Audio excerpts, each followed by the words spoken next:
Hi and welcome to this new video. Today I'm very excited to share with you that I have published my first course on Udemy. The course is about how to integrate Unity 3D and Amazon Cognito.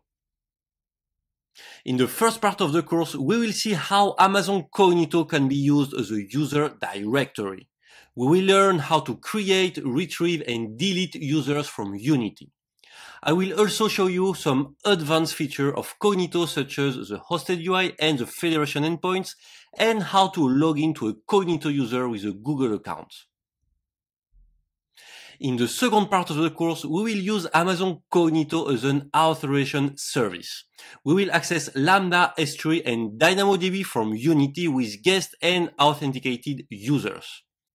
We will also see the pros and cons of having direct integration versus exposing an endpoint, and how Cognito can act as an authorizer to secure an endpoint.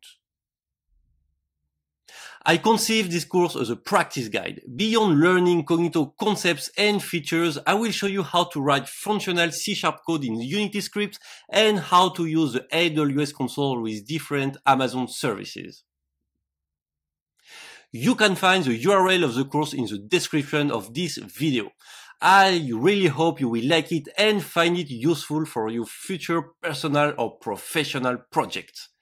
If you have some feedback or suggestions, please reach out to me on my social network. See you in the next video.